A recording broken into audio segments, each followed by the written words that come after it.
చేసుకొని వాళ్ళ ప్రాణాలు వాళ్ళు కాపాడుకున్నారు తప్పితే ప్రభుత్వం కాపాడలేకపోయింది 24 గంటలైనా కూడా. అందుకని ముందు ఆ కార్యక్రమం చేయాలా, అది చూడమనండి మీ రెవెన్యూ మినిస్టర్ గారికి. రెవెన్యూ అండ్ రీహాబిలిటేషన్ కానీ, లేకపోతే యువతలు ఇది కానీ మా మీద దాడులు చేసో లేకపోతే మా మీద ఆరోపణలు చేస్తే కాదు. అయినా సరే ఇట్ షుడ్ నాట్ గో అన్కండెమ్డ్. కాబట్టి నేను ముఖ్యమంత్రి గారి వాక్యాలను తీవ్రంగా ఖండిస్తూ, మీ దగ్గర ఆధారాలు ఉంటే ఈ ఆక్రమణల మీద మీరు ఏం చర్యలు తీసుకున్నా కూడా నేను సిద్ధం. కానీ నేనేమన్నా, ఈ ఆక్రమణలు మున్నేరు రివర్ బెడ్లో ఉన్నాయి, పేద ప్రజలు కట్టుకున్న ఇళ్ళు. వాళ్ళు కూడా ఆక్రమణలని కాదు, వాళ్ళు కొనుక్కున్నారు, స్థలాలు కొనుక్కున్నారు, ఇల్లు కొనుక్కున్నారు. అవన్నీ ఉన్న వాటిని మనం ఏం చేయలేం. కాబట్టి మేము రివర్కి 2 వైపులా, మున్నేరుకి 2 వైపులా రిటైనింగ్ వాల్ కావాలని నేను మంత్రిగా ఉన్నప్పుడు కేసీఆర్ గారిని రిక్వెస్ట్ చేస్తే 650 కోట్ల రూపాయలు కేబినెట్ శాంక్షన్ ఇచ్చింది. ఇప్పుడు 9 నెలలు అయింది మీ ప్రభుత్వం వచ్చి. మరి ఆ పనులన్నా చేస్తే కనీసం ప్రజలు మిగిలేవాళ్ళు కదా. అది చేయట్లే. మళ్ళీ అది చేస్తే నాకు పేరు వస్తుందని మళ్ళీ అదొక బాధ. అరే నాకు పేరు వస్తుందా రాదా, మేము లేము కదా పదవిలో. ఇప్పుడు పేరు మీకే వస్తుంది, చేయండి. ఆ మున్నేరుకి రిటైనింగ్ వాల్ ఎందుకు కడతలేరు? కట్టాలి కదా. ఆ రిటైనింగ్ వాల్ కడితే అసలు ఈ సమస్య లేదు కదా. పర్మనెంట్ సొల్యూషన్ కోసమే కదా మేము చూసింది. వాళ్ళే ఎన్యూమరేట్ చేశారు 7-8 వేల ఇళ్ళు ఉన్నాయని చెప్పి ఇప్పుడు 2 వైపులా అని. ఆ మున్నేరుకి రిటైనింగ్ వాల్ కట్టట్లేదు. కట్టకపోగా పైకెళ్ళి మేము ఖమ్మంలో తిరగకుండా, ప్రజల్లో తిరగకుండా మా మీద రాళ్ల దాళ్ళు, కర్రల దాళ్ళు, రాడ్లు పెట్టి రాడ్ల దాళ్ళు లేకపోతే రౌడీ షీటర్లతోని దాళ్ళు చేయించాలని అంటే అవుతుందా? చూస్తా ఊరుకుంటామా?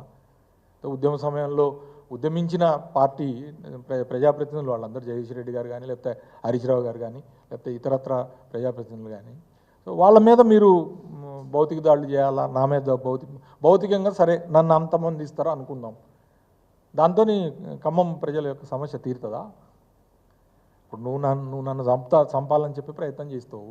దాంతో ఖమ్మం ప్రజల వరద బాధితుల ప్రజల బాధ తీరుతుందా? మీరు ఏం చేస్తున్నారు?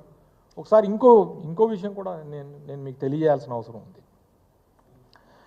ఇప్పుడు నిన్న ముఖ్యమంత్రి గారు ఇంకొక మాట అన్నాడు, revenue minister is empowered, I'm empowering revenue minister to do enquiry. అసలు మీ మంత్రులు ఏ ఆక్రమణలు ఉన్నాయని చెప్పి అక్కడ ఖమ్మంలో ప్రజలందరూ గగ్గోలు పెడుతున్నారు. మీ మంత్రులకు సంబంధించిన ఫంక్షన్ హాళ్ళు ఇరిగేషన్ ల్యాండ్లో ఉన్నదనేది స్పీకింగ్ ఆర్డర్స్ ఉన్నాయి. గతంలో కోర్టులో పోయి స్టే తెచ్చుకున్నారు. ఇంకో మంత్రి గారి నివాసం ఉండే విల్లాలు వక్ఫ్ బోర్డులో ఉన్నాయని ప్రజలందరికీ తెలుసు. సో సరే, కానీ మీరు కూడా ఆదర్శంగా నిలబడండి. ఆదర్శం అంటారు కదా, ఆదర్శం నిలబడండి. కానీ ఈ రకంగా కేవలం ప్రతిపక్షాల మీద దాడి చేసి, ప్రతిపక్ష నాయకులు ఎవరైతే ఉన్నారో అక్కడ ఇష్యూ వస్తే ఆ ఇష్యూని డైవర్ట్ చేయడం కోసం ముఖ్యమంత్రి గారు చేసిన వ్యాఖ్యల్ని నేను తీవ్రంగా ఖండిస్తున్నా. మళ్ళా కూడా చెప్తున్నా, ఇంచి ఆక్రమణ నాకు సంబంధించింది ఉన్నా కూడా నేను దేనికైనా సిద్ధం. మీరు దయచేసి దాని మీద మీ చేతనైతే మీరు యాక్షన్ తీసుకోవాలని చెప్పి కూడా కోరుతా ఉన్నా. ఇవన్నీ పక్కన పెట్టి ఇమ్మీడియట్గా ఇప్పుడు కూడా చెప్తున్నా, నిన్న కూడా తిరిగినాం. ఇప్పటికీ ప్రజలు కడుక్కుంటానికి నీళ్ళు లేవు, కరెంటు లేదు, తాగడానికి మంచినీళ్ళు లేవు, తినడానికి తిండి లేదు. వాళ్ళకి తీవ్రమైన నిరాశలో ఉన్నారు. ముందు వాళ్ళని అటెండ్ చేయండి.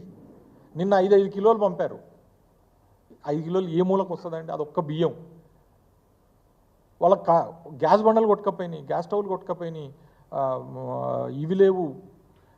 పోనీ కరెంటు దాని మీదనన్నా పొయ్యి పెట్టుకుందామంటే కరెంటు లేదు, బురదలో ఉన్నారు, కడుక్కుంటానికి నీళ్ళు సరిపోతలేవు. అదే మురికి నీళ్ళతోని కడుక్కుంటే 36 గంటలైంది ఇప్పటి వరకు. వాళ్ళకి ఇళ్ళకి పోయి వెనక్కి పోయి 36 గంటలైంది.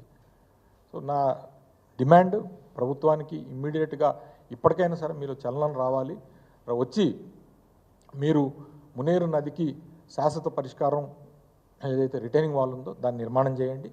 తర్వాత మీ యొక్క చిత్తశుద్ధి అనేది నిరూపణ కాబడుతుంది. ఇప్పుడు మాత్రం ఇమ్మీడియట్గా మీరు చేయాల్సింది మా మీద వ్యక్తిగత దాడులు లేకపోతే వ్యక్తిత్వ హనన దాడులు కాదు చేయాల్సింది. మీరు చేయాల్సింది ప్రజలకు స్వాతంత్రం కల్పించాలని చెప్పి మీ ద్వారా నేను డిమాండ్ చేస్తూ ఉన్నాను.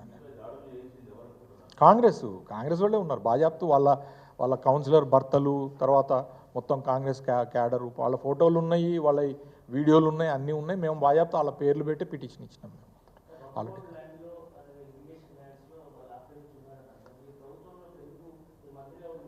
మా ప్రభుత్వంలో ఉన్నప్పుడే తీసినామయ్యి కోర్టు పోయి స్టే తెచ్చుకున్నారు. ఇప్పుడు మీకు ఆ స్పీకింగ్ ఆర్డర్లు కూడా